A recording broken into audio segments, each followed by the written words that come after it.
আসসালামু আলাইকুম এভরিওয়ান। ছাদ বাগান এবং ব্যালকনি বাগান সম্পর্কে সকল ধরনের ভিডিও পেতে আমার চ্যানেলটি সাবস্ক্রাইব করে রাখুন।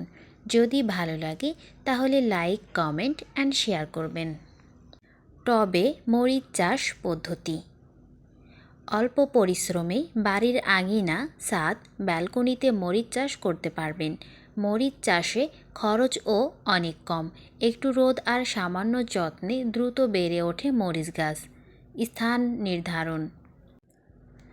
আপনার বাসার বারান্দা অথবা ছাদে এমন একটি স্থান বেছে নিন যেখানে আলো বাতাস আছে। মরিচ ছায়াতেও ভালো হয়, তবে মাঝে মাঝে একটু রোদে রাখতে হয়। টব বাছাই।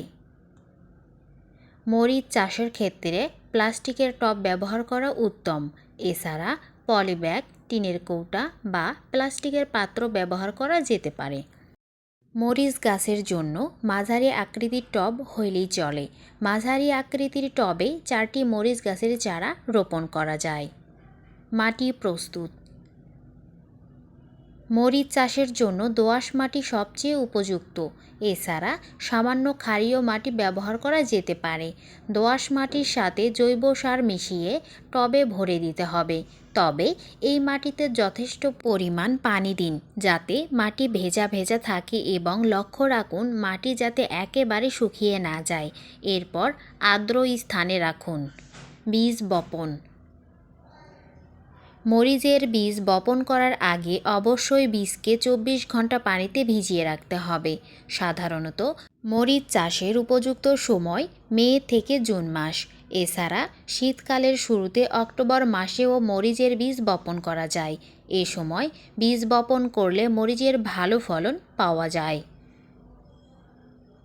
বীজ বপনের ক্ষেত্রে টবে অথবা উপযুক্ত পাত্রের মাটিতে শুকনো বীজ ছড়িয়ে দিন। কিছুদিন পর দেখা যাবে বেশ কিছু চারা গাছ গজিয়েছে। সেখান থেকে শক্তিশালী চারাগুলো রেখে বাকি চারাগুলো তুলে ফেলতে হবে। আপনি চাইলে মরিচের বীজ বাজার থেকে না কিনে বাসায় খাওয়ার জন্য যে মরিচ থাকে সেই মরিচ থেকে বীজ সংগ্রহ করে টবে বপন করতে পারবেন। পরিচর্যা। প্লাস্টিকের কন্টেইনার ব্যবহার করলে অতিরিক্ত পানি বের করে দেওয়ার জন্য আগেই কন্টেইনারটিতে কয়েকটি ছোট ছোট ছিদ্র করে নিতে হবে। মরিচ গাছের গোড়ায় দিনে অবশ্যই একবার করে পানি দিতে হবে এবং সব সময় সঠিক নিয়মে পরিমাণ মতো পানি দিতে হবে। গাছ যেন হেলে না পড়ে এজন্য গাছের সাথে একটি লাঠি বেঁধে দিতে হবে। গাছে পানি দেওয়ার সময় লক্ষ্য রাখবেন গাছের পাতা যেন ভিজে না যায়। পাতা ভিজে গেলে রোগবালাই হওয়ার সম্ভাবনা বেশি থাকে। পোকামাকড়ের আক্রমণ এবং দমন পদ্ধতি।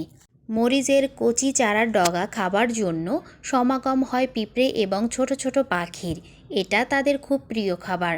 তাই পিঁপড়ে থেকে বাঁচার জন্য টবের চারপাশে কীটনাশক চকের দাগ দিয়ে রাখতে পারেন অথবা পাউডার জাতীয় কীটনাশক দিতে পারেন এবং পাখির হাত থেকে বাঁচার জন্য শক্ত নেট ব্যবহার করতে পারেন। এছাড়া পানিতে কয়েক ফোঁটা তরল সাবান মিশিয়ে মরিচ গাছে স্প্রে করতে পারেন অথবা পোকা মারা কীটনাশক ব্যবহার করতে পারবেন। ফসল সংগ্রহ। মরিচ গাছে ফুল আসার 3 থেকে 4 দিন পর মরিচ ধীরে ধীরে বড় হওয়া শুরু করে এবং কিছুদিন পর থেকে মরিচ সংগ্রহ করতে পারবেন। মরিচ বড় হলে টান দিয়ে না ছিঁড়ে কাঁচি দিয়ে সাবধানে কেটে নিন, তাহলে গাছের কোনো ক্ষতি হয় না এবং অধিক পরিমাণে ফলন দেয়। একটি মরিচ গাছ থেকে মোটামুটি 2 দফায় ভালো মরিচ পাওয়া যায়।